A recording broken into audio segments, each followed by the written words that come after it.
Good morning, नमस्कार my dear friends. UPPCS RO ARO की crash course की series में आपका एक बार फिर से स्वागत है। आज हम कुछ अन्य महत्वपूर्ण संवैधानिक प्रश्नों के बारे में चर्चा करेंगे। ये ऐसे प्रश्न हैं जो कि आपके एग्जाम के लिए अति महत्वपूर्ण साबित होंगे। तो आइए शुरुआत करते हैं। पहला प्रश्न है कि संविधान जो है, हमारा भारतीय संविधान संसद को ये अधिकार देता है कि संसद नए राज्य बना सकती है। क्या अधिकार देता है? नए राज्य बना सकती है। दूसरा अधिकार है उसमें परिवर्तन कर सकती है। नए राज्य बनाकर उसमें परिवर्तन कर सकती है। नाम बदल सकती है तथा उसकी सीमाओं में भी परिवर्तन कर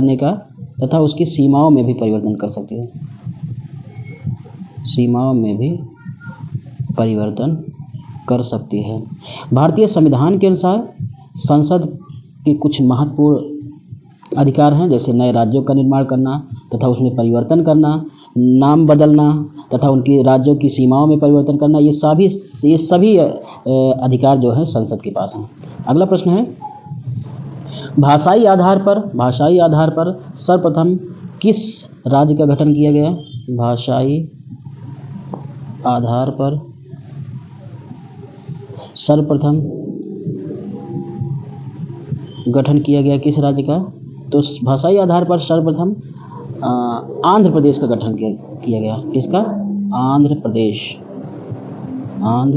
राज्य का गठन किया गया। भाषाई आधार पर सर्वप्रथम आंध्र प्रदेश का गठन किया गया। वो भी कब किया गया? 1 अक्टूबर 1953 को किया गया। 1 अक्टूबर 1953 को सर्वप्रथम भाषाई आधार पर आंध्र प्रदेश राज्य का गठन किया गया। ठीक है। अगला प्रश्न है, फजल अली राज्य पुनर्गठन आयोग का गठन कब किया गया? फजल अली राज्य पुनर्गठन आयोग। फजल अली राज्य पुनर्गठन आयोग का गठन कब किया गया? तो ये किया गया था वर्ष 1953 में। वर्ष 1953 में इस आयोग का गठन किया गया और इसी आयोग के आधार पर सर्वप्रथम आंध्र प्रदेश को पहला राज्य, भाषाई आधार पर पहला राज्य बनाया गया। ठीक है। अगला प्रश्न है, 7वां संविधान संशोधन अधिनियम 1956। 7वां संविधान संशोधन अधिनियम 1956, इसके अनुसार क्या क्या है? इसके अनुसार 1 नवंबर 1956 को संपूर्ण देश को 14 राज्यों में संपूर्ण देश को 14 राज्यों तथा 6 केंद्र शासित प्रदेशों में विभक्त किया गया। 6 केंद्र शासित प्रदेशों में विभक्त किया गया। ठीक है। 7वां संविधान संशोधन अधिनियम 1956 के अंतर्गत पूरे भारत को 14 राज्यों और 6 केंद्र शासित प्रदेशों में विभक्त कर दिया गया। अगला प्रश्न है, भारतीय संविधान के अंतर्गत किसको मूल अधिकार का संरक्षक माना जाता है? मूल अधिकार का संरक्षक किसे माना जाता है भारतीय संविधान के अंतर्गत? तो वो माना जाता है न्यायपालिका को भारतीय संविधान का संरक्षक माना जाता है, क्योंकि अनुच्छेद 32 के तहत यदि नागरिकों के मूल अधिकारों का हनन होता है तो न्यायालय इसके विपरीत 5 प्रकार की रिट जारी करता है। इस रिट के आधार पर न्यायालय जो है अपने नागरिकों के अधिकारों की रक्षा करता है। ठीक है। न्यायपालिका जो कि मूल अधिकारों का संरक्षक है। अगला प्रश्न है, संविधान के अनुच्छेद 25 के अनुसार धर्म स्वतंत्र का अधिकार। संविधान के अनुच्छेद 25 प्रश्न है कि संविधान के अनुच्छेद 25 में क्या है? अनुच्छेद 25 में क्या क्या? ये अक्सर पूछा जाता है कि संविधान के अनुच्छेद 25 में क्या है। तो इसमें है धर्म की स्वतंत्रता, अनुच्छेद 25 के अंतर्गत है धर्म की स्वतंत्रता का अधिकार,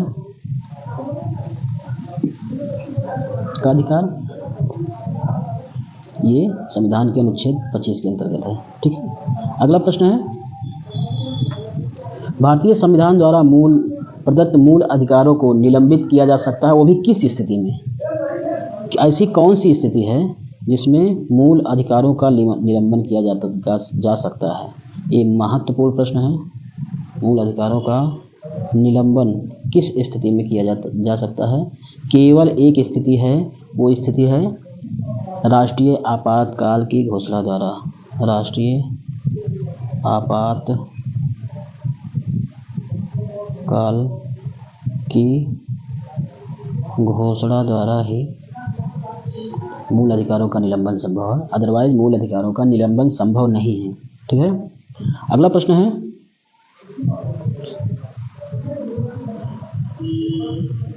ऐसा कौन सा मूल अधिकार है जो केवल भारतीयों को दिया गया है? केवल भारतीयों को दिया गया मूल अधिकार कौन सा है? केवल भारतीयों को दिया गया है ऐसा मूल अधिकार कौन सा है? तो ऐसा मूल अधिकार है वाक स्वतंत्र और अभिव्यक्ति स्वतंत्र। ठीक है। और ऐसा मूल अधिकार है वाक स्वतंत्र, वाक की स्वतंत्रता अथवा अभिव्यक्ति की स्वतंत्रता। ठीक है। यही एक अधिकार है जो कि केवल भारतीयों को दिया गया है। ठीक है। और ये अधिकार जो है किस अनुच्छेद में है? अनुच्छेद 19 में, अनुच्छेद 19 में है। ठीक है। अगला प्रश्न है,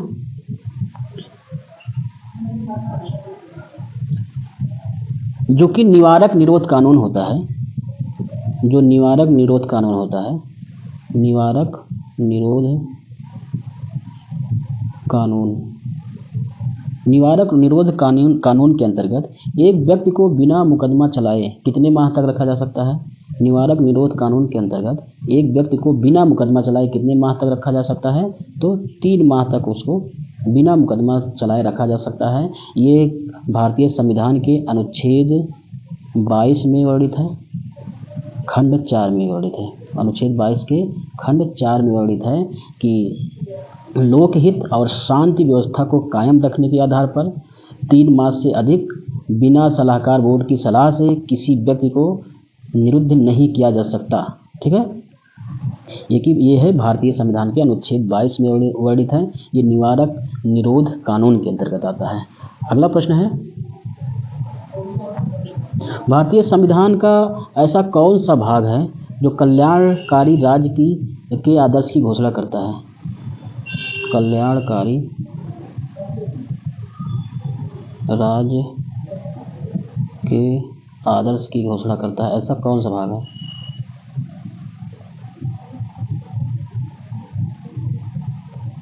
ऐसा कौन सा भाग है जो कल्याणकारी राज्य के आदर्श की घोषणा करता है? तो वो है राज्य के नीति निर्देशक तत्व। राज्य के नीति निर्देशक तत्व, राज्य का जो नीति निर्देशक तत्व है वो कल्याणकारी राज्य के आदर्श की घोषणा करता है। ठीक है। और राज्य का नीति निर्देशक तत्व जो है वो भारतीय संविधान के भाग 4 तथा अनुच्छेद 36 से 51 तक राज्य का नीति निर्देशक तत्व दिया गया है। ठीक है। अगला प्रश्न है, भारत में न्यायपालिका का कार्यपालिका से पृथक्करण।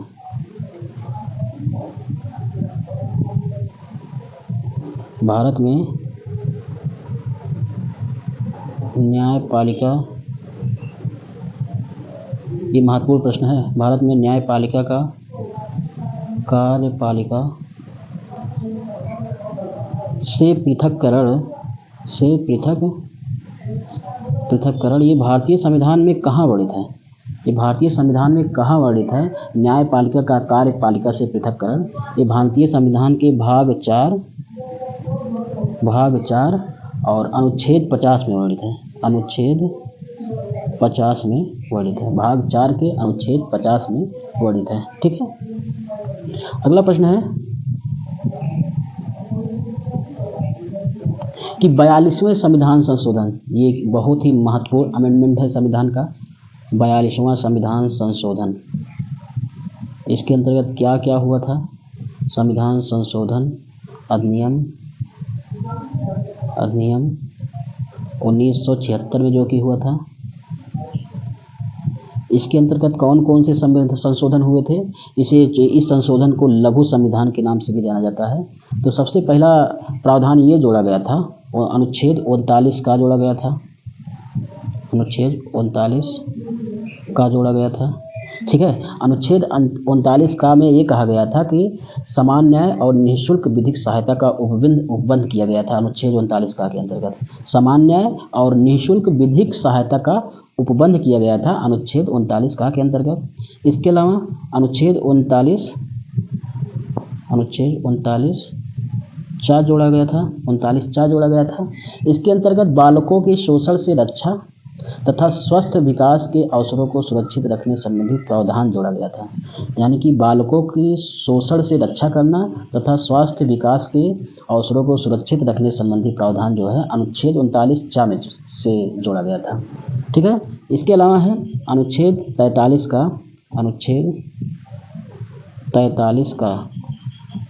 अनुच्छेद 43 का के अंतर्गत क्या जोड़ा गया कि उद्योगों के प्रबंधन में कर्मकारों का भाग लेना सुनिश्चित किया गया, अनुच्छेद 43 का को जोड़कर। ठीक है, इसके अलावा जोड़ा गया अनुच्छेद 48 का, अनुच्छेद 48 का, अनुच्छेद 48 का के अंतर्गत क्या जोड़ा गया कि पर्यावरण का संरक्षण, संवर्धन और वन तथा वन्य जीवों की रक्षा करना हमारा कर्तव्य है, ऐसा उसमें अनुच्छेद 48 का के अंतर्गत शामिल किया गया। ठीक है, तो इस प्रकार के कुछ महत्वपूर्ण प्रावधान अनुच्छेद 42वें संविधान संशोधन अधिनियम 1976 द्वारा किए गए।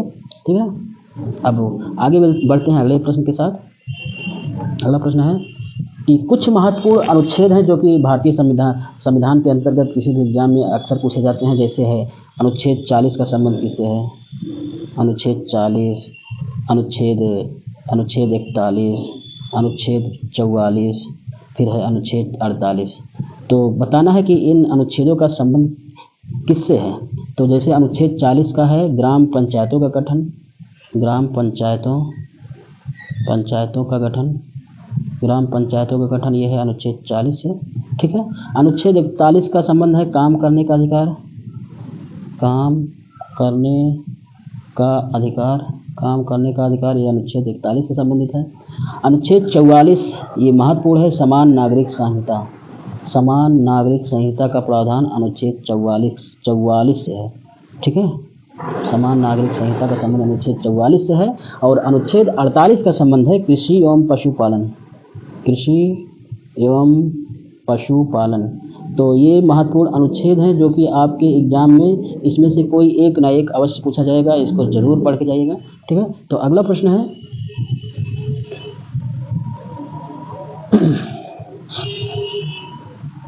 भारतीय संविधान के अंतर्गत अंतर्राष्ट्रीय शांति, भारतीय संविधान के अंतर्गत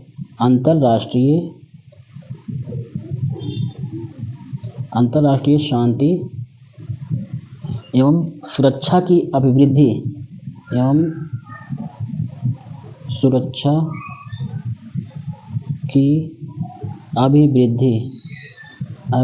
का उल्लेख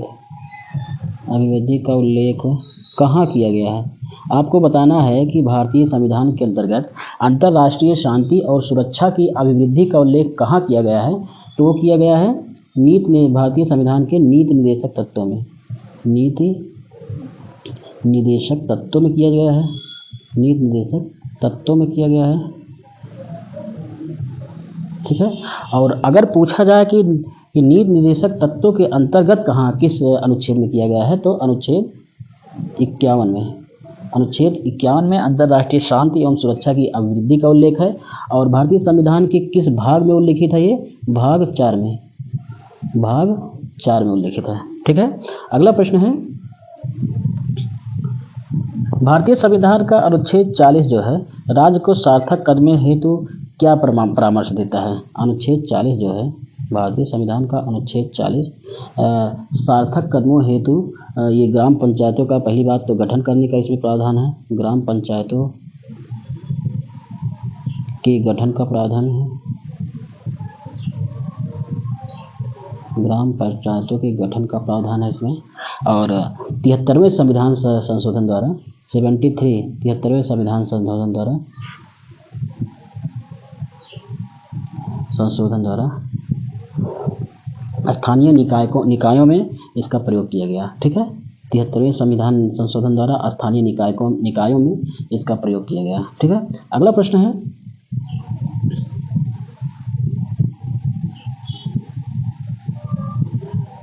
अगला प्रश्न यह है कि भारत के प्रत्येक नागरिक के कर्तव्य के अंतर्गत प्राकृतिक पर्यावरण का संरक्षण एवं सुधार ये किस अनुच्छेद में शामिल है।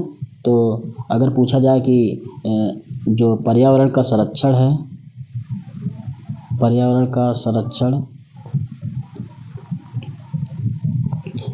एवं उसका सुधार करना ये नागरिकों का कर्तव्य है। पर्यावरण का संरक्षण करना एवं उसका सुधार करना यह नागरिकों का कर्तव्य है, ऐसा किस अनुच्छेद में वर्णित है, यही बताना है। ठीक है, तो वर्णित है अनुच्छेद 51 का के अंतर्गत वर्णित है। ठीक है, अगला प्रश्न है, भारतीय संविधान के अंतर्गत कौन सा मूल कर्तव्य, भारतीय संविधान के अंतर्गत कौन सा मूल कर्तव्य है जो कि, यानी इसमें ये बताना है कि ऐसा कौन सा अनुच्छेद है जिसमें ये लिखा गया है कि संविधान का पालन करें, उसके आदर्शों का पालन करें, संस्थाओं का पालन करें, राष्ट्रध्वज और राष्ट्रगान का आदर करें। ऐसा भारतीय संविधान के किस अनुच्छेद में वर्णित है, इसमें यही बताना है। तो ऐसा भारतीय संविधान के अनुच्छेद 51 का में वर्णित है कि संविधान का पालन करें, उसके आदर्शों का पालन करें, राष्ट्रध्वज और राष्ट्रगान का आदर करें। ऐसा भारतीय संविधान के अनुच्छेद 51 का में कहा गया है। ठीक है, अगला प्रश्न है कि भारत की प्रभुता, एकता और अखंडता की रक्षा करें और उसे अक्षुण्ण रखें। भारत की प्रभुता, एकता और अखंडता की रक्षा करें और उसे अक्षुण्ण रखें। ऐसा भारतीय संविधान के किस अनुच्छेद में तथा भारतीय संविधान के किस भाग के अंतर्गत आता है। ठीक है, तो ऐसा भारतीय संविधान के अनुच्छेद 51 का के अंतर्गत आता है। ऐसा भारतीय संविधान के अनुच्छेद का के अंतर्गत ऐसा प्रावधान सम्मिलित है। ठीक है, जो कि मौलिक कर्तव्य के अंतर्गत आता है। ठीक है, अगला प्रश्न है,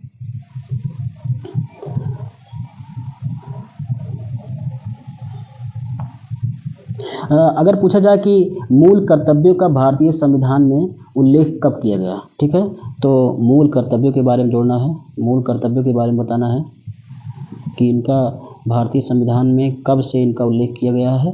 तो 42वें संविधान संशोधन हो, जब 42वां संविधान संशोधन हुआ,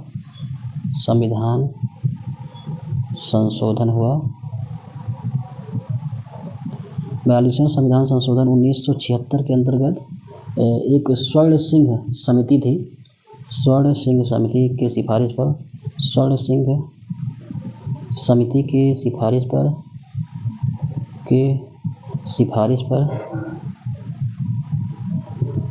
पर हमारे भारत के संविधान में 10 मूल कर्तव्यों को जोड़ा गया। ठीक है, और वो भी भाग 4 का के अनुच्छेद 51 का में, भाग 4 का के अनुच्छेद 51 का में 10 मूल कर्तव्यों को जोड़ा गया। ठीक है, 42वें संविधान संशोधन 1976 के अंतर्गत स्वर्ण सिंह समिति की सिफारिश पर भाग 4 का में भाग 4 का के अनुच्छेद 51 का में 10 मूल कर्तव्यों को जोड़ा गया। अगला प्रश्न है,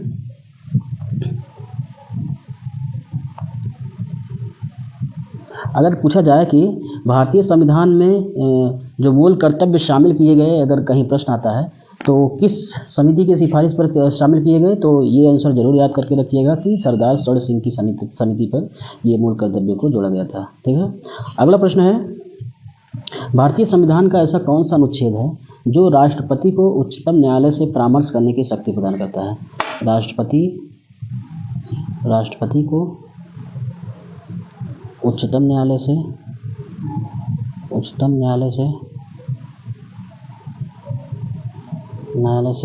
परामर्श करने की शक्ति प्रदान करता है, ऐसा कौन सा अनुच्छेद है? ठीक है, तो वो अनुच्छेद है अनुच्छेद 143। अनुच्छेद 143 ये कहता है कि राष्ट्रपति जो है 2 श्रेणियों के मामले में उच्चतम न्यायालय से परामर्श लेने की शक्ति रखते हैं। तो ये श्रेणी है, सबसे पहली है, विधि या तथ्यों का कोई ऐसा प्रश्न उत्पन्न हुआ हो या होने की संभावना हो, ऐसे में जो है राष्ट्रपति जो है उच्चतम न्यायालय से परामर्श कर सकते हैं। दूसरा है कि ऐसी प्रकृति का और ऐसे सार्वजनिक महत्व का विषय हो कि उस पर उच्चतम न्यायालय की राय लेना आवश्यक हो, तो वह उस प्रश्न को विचारार्थ के लिए उच्चतम न्यायालय के पास भेज सकते हैं। ठीक है, तो अगला प्रश्न है, भारतीय संविधान के अंतर्गत किस निम्नलिखित अनुच्छेदों में किस अनुच्छेद के अंतर्गत संघ की कार्यपालिका शक्ति राष्ट्रपति में निहित होती है? सीधा सीधा बताना है कि संघ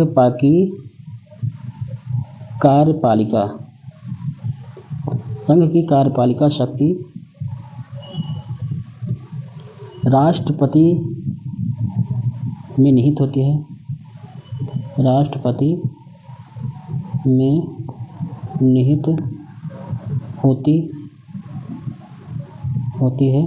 ऐसा भारतीय संविधान के किस अनुच्छेद में वर्णित है, यही बताना है। ठीक है, तो ऐसा भारतीय संविधान के अनुच्छेद 53 में वर्णित है कि संघ की कार्यपालिका शक्ति राष्ट्रपति में निहित होती है। ये भारतीय संविधान के अनुच्छेद 53 में ऐसा लिखा गया। ठीक है, इस प्रकार से आज के महत्वपूर्ण प्रश्नों की सीरीज यहीं से समाप्त होती है। अब मिलते हैं हम अगले महत्वपूर्ण प्रश्नों की सीरीज में, तब तक के लिए जय हिंद, जय भारत।